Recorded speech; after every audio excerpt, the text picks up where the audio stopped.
Hello all, welcome to BHH education. इस video में हम देखेंगे previous year questions for UGC NET examination in environmental science subject. ठीक है, एनवायरमेंटल साइंस सब्जेक्ट के पुराने आए हुए क्वेश्चंस हम इस वीडियो में डिस्कस करेंगे। चलिए देखते हैं।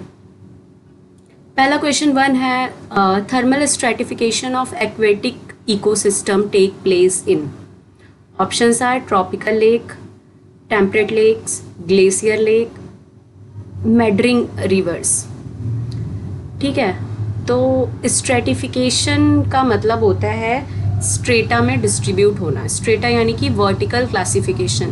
किसी भी चीज़ का अगर हम वर्टिकल क्लासिफिकेशन करें, वर्टिकली अगर हम उसको अलग अलग जोन में बांटें वर्टिकली, ठीक है, वाई एक्सिस के अलोंग, तो इसको हम बोलते हैं स्ट्रेटिफिकेशन। अब यहाँ पे वर्ड है थर्मल स्ट्रेटिफिकेशन, यानी कि टेम्परेचर से रिलेटेड है। थर्मल मतलब हीट, और heat is directly related to temperature. तो आप ऐसा बोल सकते हैं कि टेम्परेचर के बिहाफ पे वर्टिकली डिस्ट्रीब्यूट कर दिया गया है डिफरेंट डिफरेंट जोन किसी भी एक्वेटिक इकोसिस्टम में। तो ऐसा जो सिनेरियो है वो कब होता है और कौन से लेक में या कौन से एक्वेटिक इकोसिस्टम में देखा जाएगा। तो अगर हम बात करें थर्मल स्ट्रेटिफिकेशन प्रोसेस का, तो ये बेसिकली वाटर बॉडी में होता है। और क्यों होता है? क्योंकि ये एक सरफेस फिनोमेना है। सपोज ये एक वाटर बॉडी है, ठीक है, यहाँ पे पानी है और बाहर का टेम्परेचर कुछ और है बिकॉज ऑफ कोर्स सनलाइट के वजह से सरफेस का टेम्परेचर कुछ और होगा। तो सरफेस से हीट थोड़ा नीचे तक आएगी, तो एक पर्टिकुलर लेवल तक टेम्परेचर जो होगा वो चेंज होगा, उसके बाद टेम्परेचर कुछ और होगा।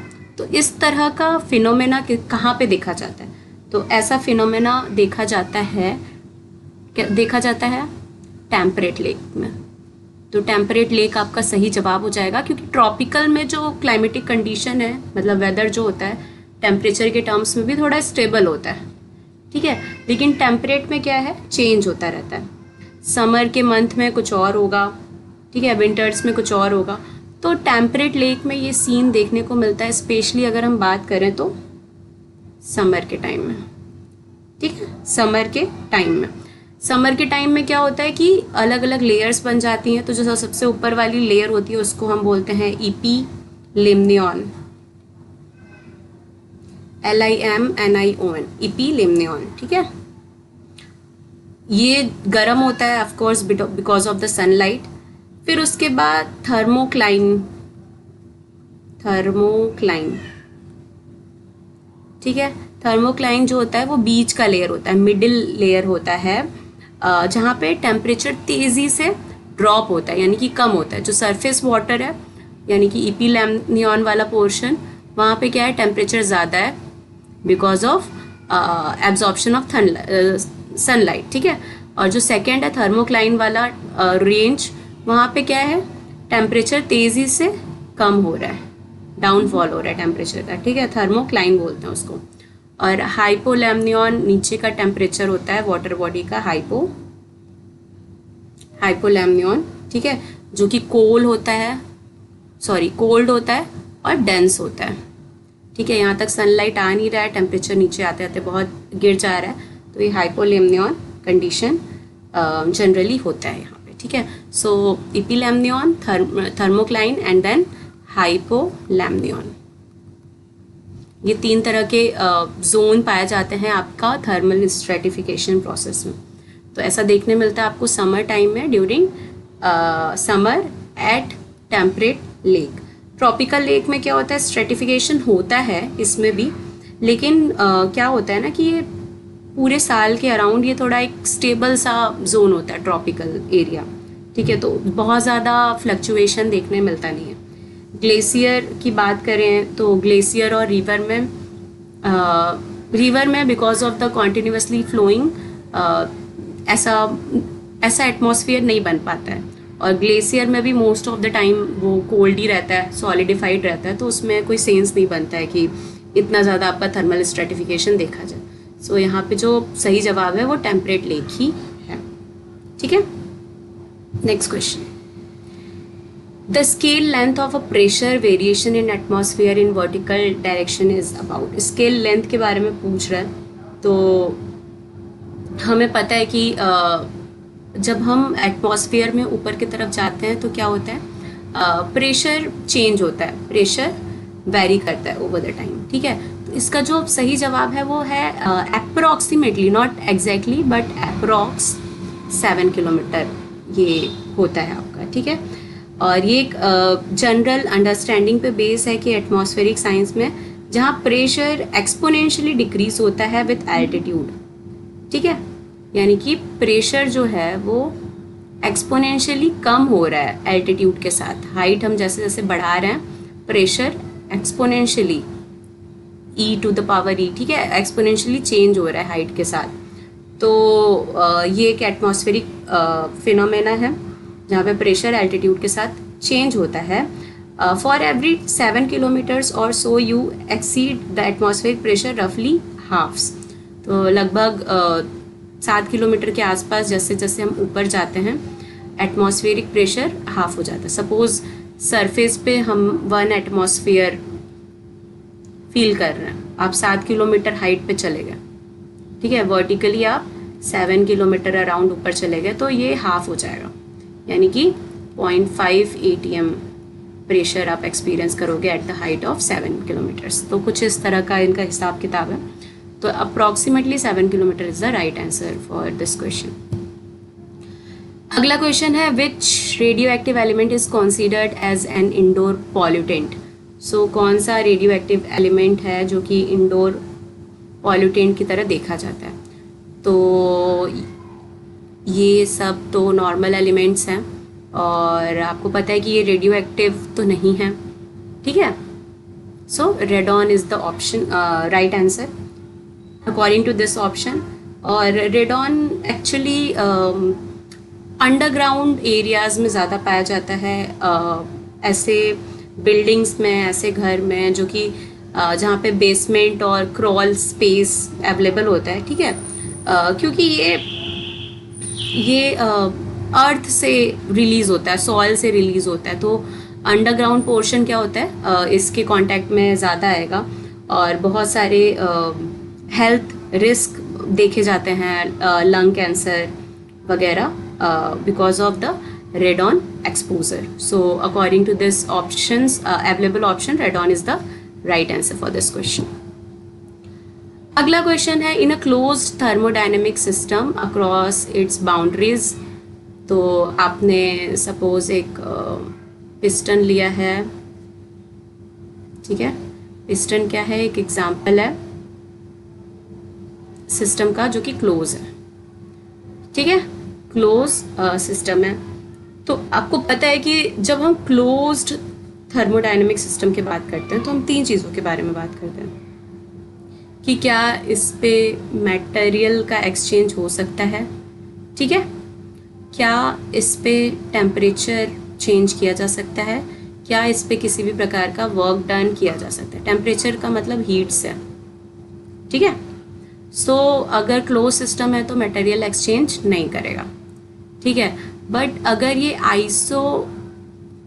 आइसोथर्मिक या आइसोथर्मल नहीं है, मतलब टेम्परेचर को रेगुलेट नहीं करेगा, तो आपका हीट का कॉन्सेप्ट तो नहीं होगा। मतलब अगर टेम्परेचर इंसुलेट नहीं होगा, ये इंसुलेटर की तरह नहीं होगा इसका सरफेस, तो क्या होगा, आपका टेम्परेचर चेंज किया जा सकता है सिस्टम का, ठीक है। वर्क डन भी इस पर किया जा सकता है, इसमें क्लोज होने से कोई मतलब नहीं है। तो आपका सही जवाब आप यहाँ से लगा सकते हो कि no transfer of heat is possible. Of course transfer of heat is possible, क्योंकि यहाँ पे क्लोज्ड सिस्टम है, ठीक है, इंसुलेटेड सिस्टम की बात नहीं की गई है, तो ये गलत हो जाएगा। No transfer of work is possible. Of course transfer of work is also possible. आप प्रेशर बढ़ा दो, ठीक है, या फिर प्रेशर रिलीज़ कर दो इसका यहाँ से पिस्टन से, सो वर्क भी डन किया जा सकता है। Transfer of heat is possible but not of work. Transfer of heat is possible but not of work, नहीं, ऐसा नहीं है, वर्क किया जा सकता है, अभी हमने देखा। So transfer of heat and work is possible, दोनों की पॉसिबिलिटी है। हीट भी चेंज किया जा सकता है, क्योंकि यहाँ पे कंडक्शन, कन्वेक्शन, रेडिएशन सारी चीज़ें हो सकती हैं। वर्क डन भी किया जा सकता है पिस्टन को ऊपर नीचे घुमा करके, ठीक है। प्रेशर चेंज करके हम इस पे मैकेनिकल वर्क डन कर सकते हैं। So D is the right answer. अगला क्वेश्चन है कि ये एक न्यूमेरिकल क्वेश्चन है जहाँ पे मिक्सिंग रेशियो बताना है, वर्चुअल टेम्परेचर बताना है, ठीक है। तो ये हम न्यूमेरिकल सेक्शन वाले वीडियो में देखेंगे। फिलहाल के लिए क्वेश्चन मैं स्किप करती हूँ। Next question is under aerobic bio degradation of DDT which of the following compound is formed. Aerobic का मतलब presence of oxygen, oxygen present है इस क्वेश्चन में, ठीक है। तो सबसे पहले क्वेश्चन आपको बहुत ही जेंटली पढ़ना है, क्वेश्चन गो थ्रू करना है बहुत ही जेंटली। सो इसमें पूछ रहा है कि अगर DDT जो है, DDT क्या है, एक परसिस्टेंट ऑर्गेनिक पॉल्यूटेंट है जो कि परसिस्ट भी होता है और बायोमैग्नीफाई भी होता है थ्रू द ट्रॉपिक लेवल, ठीक है। DDT का क्या होता है, बायोमैग्निफिकेशन, पढ़ा होगा आपने, बायोमैग्निफिकेशन यानी कि एक ट्रॉपिक लेवल से दूसरे ट्रॉपिक लेवल ट्रांसफर होता है। तो ये क्या है, एक परसिस्टेंट ऑर्गेनिक पॉल्यूटेंट है, ठीक है। तो जब भी कभी भी इसका एरोबिक कंडीशन होगा, एरोबिक कंडीशन में इसका बायोडिग्रेडेशन होगा, तो हाई चांसेस है एक कंपाउंड बनने का जिसको हम बोलते हैं डाइक्लोरो डाइफिनाइल डाइक्लोरोइथेन, यानी कि डाइक्लोरो डाइफिनाइल डाइक्लोरोइथाइलिन, ठीक है। तो यानी कि DDD। तो जब कभी भी एरोबिक डिग्रेडेशन होएगा तो DDD बनने के चांसेस हैं। और अगर एनएरोबिक कंडीशन होगा, एनएरोबिक यानी कि एब्सेंस ऑफ ऑक्सीजन अगर होता है और उस कंडीशन में DDT का बायोडिग्रेडेशन होगा तो DDE बनने के चांसेस होते हैं, ठीक है। DDE बनने के चांसेस होते हैं। DDE क्या है आपका, DDE डाइक्लोरो डाइफिनाइल डाइक्लोरोइथाइलिन, ठीक है। यहाँ पे क्या है, हाँ सॉरी, डाइक्लोरो इथाइलिन ये आपका बनेगा। So this is DDE। Sorry, यहाँ पे थोड़ी मेरे से गलती हो गई, दिस इज DDE, जबकि DDD क्या है, डाइक्लोरो डाइफिनाइल डाइक्लोरोइथेन, ठीक है। ये इथेन है, सब कुछ सेम है, बस ये इथेन है। डाइक्लोरो डाइफिनाइल डाइक्लोरोइथेन, ठीक है। और ये आपका क्या, इथाइलिन है। सो इथाइलिन कब बनेगा, इथाइलिन कब बनेगा, जब ऑक्सीजन नहीं होगा, एब्सेंस ऑफ ऑक्सीजन। अब सिंपली ऐसे भी देख सकते हो,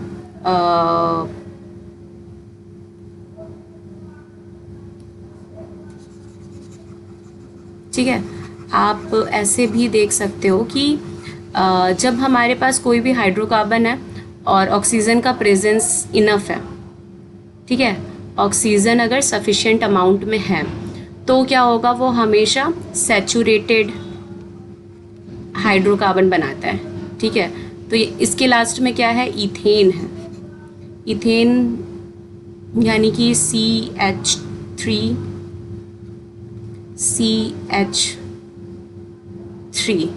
ठीक है, इथेन है। बट इसमें क्या है, इथाइलिन है, इथाइलिन है, अनसैचुरेटेड हाइड्रोकार्बन है, ठीक है। सो अनसैचुरेटेड के केस में आपका क्या बनेगा, कब बनेगा ये, जब एनारोबिक कंडीशन होगी, और जब एरोबिक कंडीशन होएगी तो फिर सैचुरेटेड वाला बनेगा। तो एरोबिक कंडीशन में आपका DDD बनेगा, डाइक्लोरो डाइफिनाइल डाइक्लोरोइथेन, और एनारोबिक कंडीशन में डाइक्लोरो डाइफिनाइल डाइक्लोरोइथाइलिन, ठीक है। आई होप अब आपको क्लियर हो गया होगा ये क्वेश्चन। ठीक है, अगला देखते हैं। Among the following heavy metals, which has highest concentration in earth crust? ठीक है, इन सब में से अर्थ क्रस्ट में सबसे ज़्यादा कंसंट्रेशन किसका है, कौन से हैवी मेटल का है, अर्थ क्रस्ट में पूछा है। तो क्वेश्चन आपको बहुत ही केयरफुली तरीके से पढ़ना पड़ेगा। अर्थ क्रस्ट की बात करें तो सबसे ज़्यादा क्रोमियम पाया जाएगा। ठीक है, क्रस्ट की बात करें तो सबसे ज़्यादा क्रोमियम पाया जाएगा। तो ये जस्ट आपको लर्न करने वाला क्वेश्चन है, इसमें कुछ ऐसा नहीं है कि कोई कॉन्सेप्ट यूज़ हुआ होगा, डेटा आपको याद ही रखना है। ठीक है, अगला क्वेश्चन देखते हैं। Composition wise halon are related to, composition wise halon किससे रिलेटेड हैं? तो हेलॉन्स जो होते हैं वो CFCs के रिलेटेड होते हैं, और CFCs का ऑल्टरनेट हेलॉन लाया गया था। ठीक है, सिंपली क्लोरीन के जगह यहाँ पे क्लोरीन Cl के जगह पे किसका यूज़ किया गया था, Br का यूज़ किया गया था। ठीक है, Br का, ब्रोमीन का यूज़ किया गया था। So halon is a term used for a class of compound that are similar to chlorofluorocarbons. So halons का वर्ड ही यूज़ होता है कि जो सिमिलर हो CFCs से।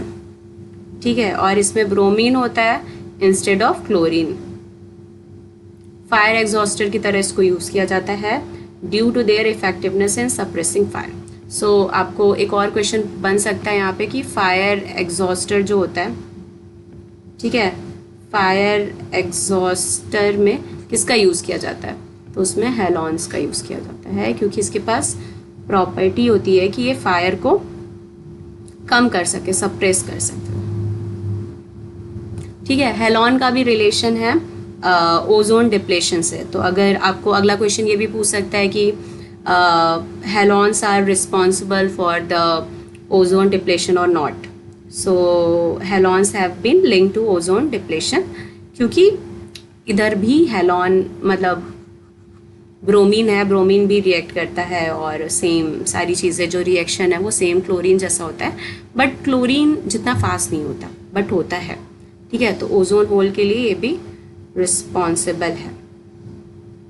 ठीक है, तो यहाँ पे जो मोस्ट क्लोज और आंसर, सुटेबल आंसर CFCs ही होगा इस question. The next question is, which of the following gases has highest absorption coefficient for solubility in water? So water में सबसे ज़्यादा कौन सा गैस soluble है इनमें से? ठीक है, तो solubility सबसे ज़्यादा है कार्बन डाइऑक्साइड की। ठीक है, क्योंकि केमिकल रिएक्शन होता है, केमिकल रिएक्शन होता है यहाँ पे, जिसमें कि कार्बोनिक एसिड का फॉर्मेशन होता है। कार्बोनिक एसिड बनता है जब ये CO2 वाटर के साथ रिएक्ट कर जाता है तो बनाता है कार्बोनिक एसिड। ठीक है, H2CO3, और ये कार्बोनिक एसिड फिर ब्रेक डाउन होकर के बाइकार्बोनेट आयन बनाते हैं प्लस कार्बोनेट आयन्स बनाते हैं। तो इस तरह का कुछ रिएक्शन होता है। तो केमिकल रिएक्शन की वजह से CO2 का जो सॉल्युबिलिटी है वाटर में वो बढ़ जाता है। ऑक्सीजन भी सॉल्युबल है, क्योंकि ऑक्सीजन सॉल्युबल है, that's why aquatic organisms are living in water. ठीक है, वो सर्वाइव कर पा रहा है। नाइट्रोजन भी सॉल्युबल है, क्योंकि नाइट्रोजन भी एटमॉस्फेयर में सबसे ज़्यादा है, न्यूट्रल गैस है। सो इनकी भी सॉल्युबिलिटी है, बट इसके कंपैरिजन में कम है, ऑफ कोर्स, बिकॉज यहाँ पे क्या हो रहा है, केमिकल रिएक्शन हो रहा है। और अगर हम बात करें हाइड्रोजन का, तो हाइड्रोजन क्या है, ये लिस्ट सॉल्युबल गैस है, वाटर में लिस्ट सॉल्युबल गैस है। तो ये क्वेश्चन ऐसे भी बन सकता है कि विच of the following is having lowest solubility in water. तो अगर सेम ऑप्शंस है तो आपका सही जवाब हाइड्रोजन हो जाएगा उस केस में। ठीक है,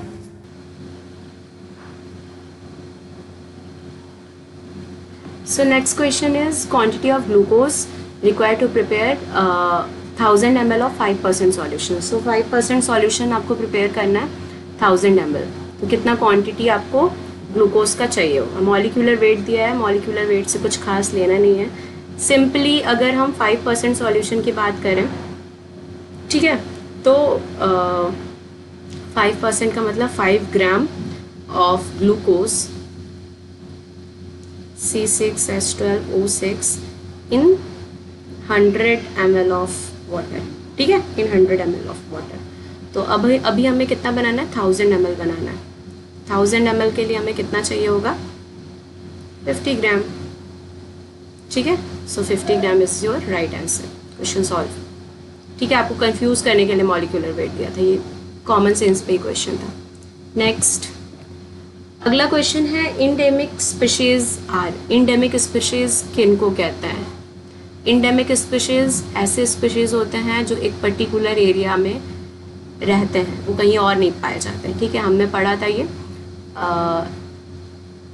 सो restricted to a particular area, ये आपका सही जवाब हो जाएगा। Uniformly distributed across the landscape, हर जगह पाया जाएगा तो वो इंडेमिक तो होगा नहीं, तो गलत जवाब। वाइडली डिस्ट्रीब्यूटेड नहीं, कॉन्टिन्यूसली डिस्ट्रीब्यूटेड ग्लोबली नहीं, restricted to a particular area. So एक पर्टिकुलर एरिया पे डिस्ट्रीब्यूटेड होते हैं, जैसे कि कंगारू वगैरह कुछ स्पीशीज़ हैं कंगारूज की, लाइक कंगारू जो कि ऑस्ट्रेलिया के इंडेमिक स्पीशीज़ हैं, जो कहीं और नहीं पाया जाता वर्ल्ड में। लेमुर की बात करें हम तो ये क्या होता है, ये सिर्फ मडागास्कर आइलैंड वगैरह साइड ही पाया जाता है, ठीक है, ये कहीं और नहीं मिलता है। तो ऐसे स्पीशीज़ को हम बोलते हैं endemic of species of that particular area. Okay, next question is which of the following is the in situ biodiversity conservation site. In situ मतलब, इन सीटू का मतलब होता है कि अपने ही नेचुरल हैबिटेट में, नेचुरल जो उनका हैबिटेट है वहीं पे उनको कंजर्व किया जा रहा है, कहीं और नहीं लेके जा रहा है। So biosphere reserve is the right answer. Biosphere reserve are designated area that aim to conserve biodiversity और सस्टेनेबल डेवलपमेंट को भी ये फोकस करता है, प्रमोट करता है, ठीक है। अगला क्वेश्चन है the largest unit of climax community representing well defined climatic zone is referred to as. Climax community यानी कि ऐसी कम्युनिटी जो कि स्टेबल है, ठीक है, स्टेबल है, ठीक है, और उसके अपने क्लाइमेटिक जोन है, वेल डिफाइंड क्लाइमेटिक जोन है। ऐसा नहीं है कि कभी भी कुछ भी क्लाइमेटिक कंडीशंस वहाँ पे पाए जा रहे हैं, ठीक है। सो ऐसे इकोसिस्टम को, ऐसे जोन को हम बोलते हैं बायोम, ठीक है। बायोम, बायोम क्या है, एक लार्ज नेचुरली ऑकरिंग कम्युनिटी है, large natural community of plants and animal,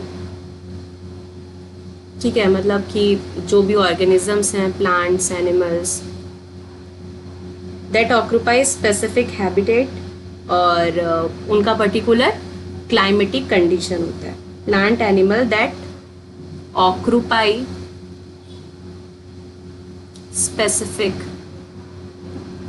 specific habitat and particular, pardon for the writing but इतना ही लिख सकती हूँ मैं, particular climate, ठीक है। पर्टिकुलर उनका क्या है, क्लाइमेट अवेलेबल है, तो यहाँ पे क्लाइमेटिक जोन क्लियर इसने किया भी है, तो आपका biome is the right answer. Biosphere हम किसको कहते हैं, बायोस्फीयर मतलब पूरे अर्थ को हमने कहा, बिकॉज अर्थ क्या है, लाइफ को सपोर्ट करता है, लाइफ को सपोर्ट करता है, तो हम बायोस्फीयर बोल सकते हैं। The global sum of all ecosystem on earth, पूरे अर्थ में जितने भी इकोसिस्टम हैं जो जहाँ पे भी लाइफ पॉसिबल है उनको हमने कंबाइनली बायोस्फीयर कह दिया, ठीक है। बायोम हमने देख लिया क्या होता है, लार्ज नेचुरल कम्युनिटी है जहाँ पे प्लांट एनिमल सारे स्पेसिफिक हैबिटेट में रहते हैं और वहाँ का एक पर्टिकुलर क्लाइमेटिक कंडीशन है, उसको हमने बायोम कहा। बायोटा क्या रिफर करता है, living component of an ecosystem, उसको हम बायोटा बोलते हैं, किसी भी इकोसिस्टम का कोई एक लिविंग कंपोनेंट। फॉर एग्जांपल अगर हम प्लांट्स की बात करें तो प्लांट्स एक बायोटा हो गया, एनिमल्स की बात करें तो वो एक बायोटा, माइक्रोबियल बायोटा, ठीक है। सो लिविंग कंपोनेंट्स को जब भी हम रिफ़र करते हैं पूरा एक लिविंग कंपोनेंट, उसको हम बायोटा रिफ़र करते हैं। लैंडस्केप की बात करें तो ये a smaller more specific area of a land with distinguish feature, जैसे कि डेजर्ट, फॉरेस्ट, ग्रासलैंड, ये सब क्या हो गया, ये सब लैंडस्केप हो गया, ठीक है। डेजर्ट, फॉरेस्ट, ग्रासलैंड एक्सेट्रा, सो ये लैंडस्केप हो गया। इस क्वेश्चन का सही जवाब है biome. The next question is an active adaptive control process which is able to maintain the overall balance is known as। देखो ये क्वेश्चन थोड़ा अटपटा सा है, बहुत क्लियर कट नहीं इसका जवाब हो सकता है, क्योंकि ये सारे हाइपोथेसिस की बात किया है और इसने जो भी क्वालिटीज़ की बात करी है उससे हम यही अंदाज़ा लगा सकते हैं कि आप थोड़ा स्टेबिलिटी की बात कर रहे हो, ठीक है। आप एक अडाप्टिव सिचुएशन की बात कर रहे हो जो मेंटेन करता है बैलेंस को, तो आप किसकी बात कर रहे हो, होम्योस्टैटिस्टिस की बात कर रहे हो, ठीक है। होम्योस्टैटिस्टिक की बात कर रहे हो कि जिससे स्टेबिलिटी आए, क्योंकि अडाप्टेशन का मतलब यही है कि कोई भी पर्टिकुलर सिचुएशन में अडाप्ट इसलिए करता है बिकॉज टू गेट स्टेबल, ठीक है। सो बोहर हाइपोथेसिस ये एटॉमिक लेवल पे है कि न्यूक्लियस के आजू बाजू इलेक्ट्रॉन कैसे घूमते हैं। मिलर हाइपोथेसिस यही था कि एंशियंट टाइम में जो कंडीशंस थी वो रिएक्टिव कंडीशन थी अर्थ पे, और कौन कौन से गैसेस फॉर्मेशन हुए, तो वो यूरे मिलर हाइपोथेसिस वो बताता है। केपलर लॉ आपका प्लानिटरी सिस्टम के बारे में बताता है। तो इसमें आप एक जो तुक्का सा लगा सकते हो वो यही एक हाइपोथेसिस है जो कि थोड़ा बात करता है स्टेबिलिटी का, होम्योस्टैटिस का, ठीक है। सो वैसे तो ये क्वेश्चन बहुत परफेक्ट नहीं है, बट स्टिल अगर आपको क्लोजली ऑप्शन चूज़ करना हो तो आप ये ऑप्शन चूज़ करोगे, because this is quite related to homeostasis से, ठीक है। होम्योस्टैटिस से ये रिलेट करता है, ओके। अगला क्वेश्चन है निश of an organism is.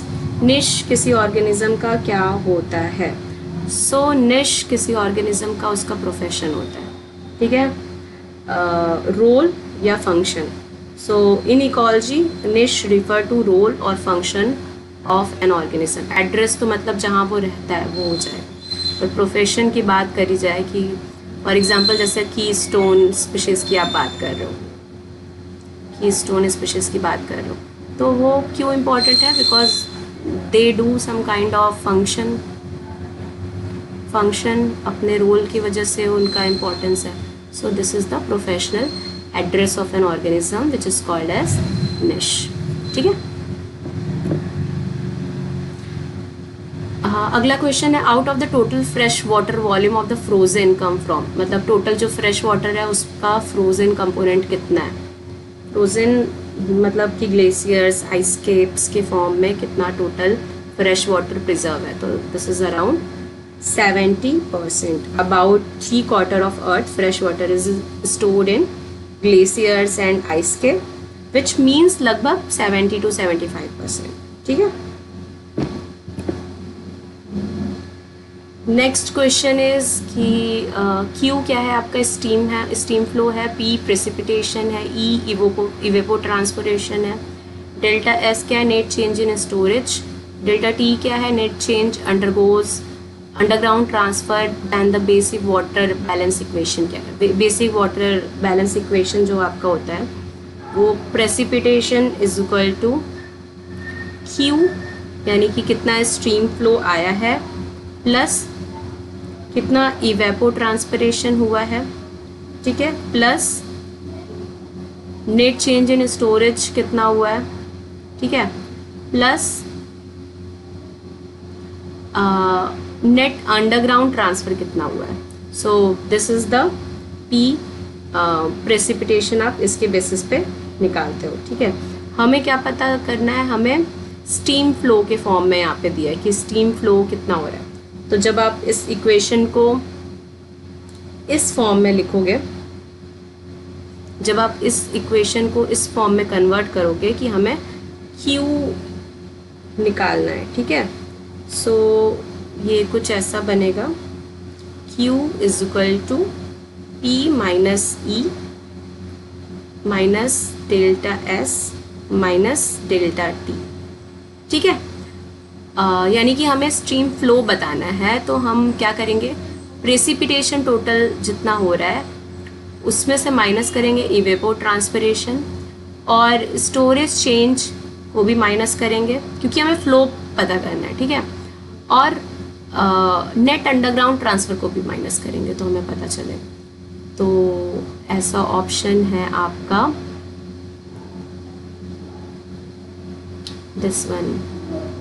This one, right. सो ये आपका सही जवाब है, ठीक है। Particle with a diameter smaller than 0.002 mm are classed as cobbler, pebble, silt, colloids, ठीक है।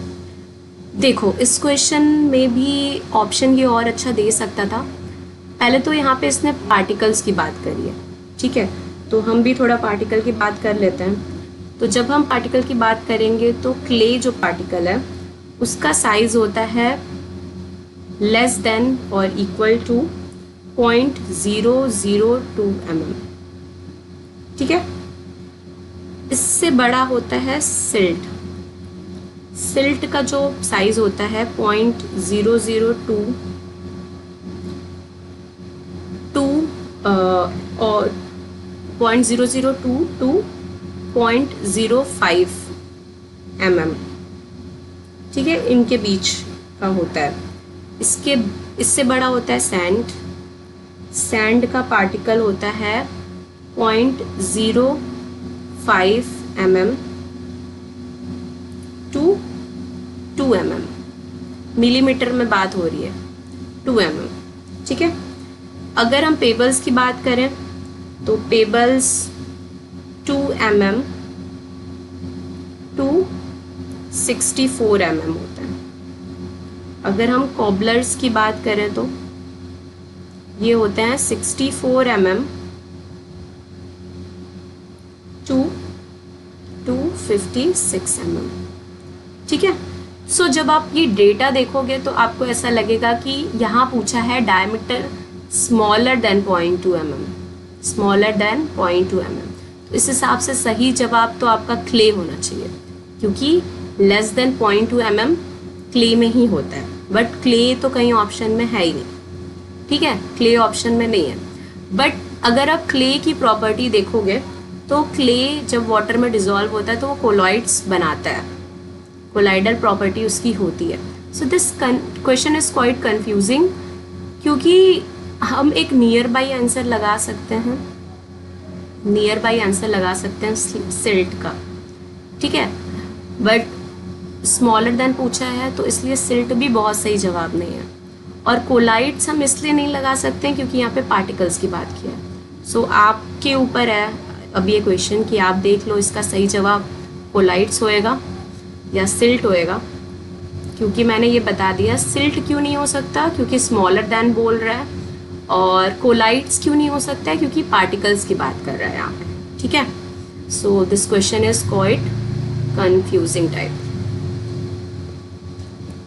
अगला क्वेश्चन है water storage capacity of which soil is maximum. So हमें पता है, हम सबको पता है क्ले जो है वो सबसे ज़्यादा वाटर होल्ड करता है। So heavy clay is the right answer, ठीक है।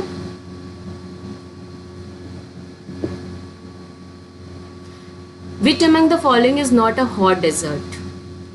हम सबको पता है हॉट डेजर्ट जो नहीं है वो एक्सेप्शन क्या है, Gobi desert, it is a cold desert. So इसका क्वेश्चन आपका ये भी पूछ सकता है which of the following is a cold desert, is a cold desert, याद रखना इसको। Next question is in an ideal MHT यानी कि magneto hydrodynamic power generator, the maximum power output varies with the velocity u of conducting fuel is. It is actually proportional to the square, ठीक है, square of the velocity of conducting fluid. तो आपका square हो उसका, सो B जितना conducting fluid का velocity होएगा उसके स्क्वायर में प्रोपोर्शनल होता है इनका पावर. सो ये आप याद रखना. Next question is which is the most efficient energy source for producing electricity. So nuclear power, hydro power, wind power, solar power. तो सबसे ज़्यादा मोस्ट एफिशिएंट है वो हाइड्रो पावर ही है आई गेस. हाइड्रो पावर ही है. ऐसे तो न्यूक्लियर पावर इज़ वेरी वो मतलब बहुत ज़्यादा एनर्जी प्रोड्यूस किया जा सकता है इससे. इसमें एफिशिएंसी है, ठीक है, बट हमारे पास क्वाइट रिस्की भी है ये, और हमारे पास इतने स्ट्रॉन्ग टेक्नोलॉजिकल अप्रोचेस नहीं हुए हैं कि हम पूरी तरह से एक्सप्लोर कर सकें न्यूक्लियर पावर को और उसको फुल एफिशिएंसी में यूज़ किया जा सकता है. ठीक है, ऐसा नहीं होता है शायद अभी, बट हाइड्रो पावर को लगभग 90% तक एफिशिएंट माना गया है. ठीक है, विंड की एफिशिएंसी लगभग 35 to 47% है. न्यूक्लियर वही है एज यूजुअल, बहुत ज़्यादा एक्सप्लोर नहीं किया गया, 33% अराउंड है. सोलर पावर 22% अराउंड एफिशिएंट माना जाता है. तो hydro power is the right answer according to this question. Which of the following type of coal has the highest water content. Again ये याद करने वाली चीज़ है. तो आपका जो लिग्नाइट है उसमें वाटर कंटेंट ज़्यादा है. ठीक है, it is around 35 to 55% moisture content is in lignite. lignite के बाद आपका आता है सब bituminous 18 to 38%. ठीक है,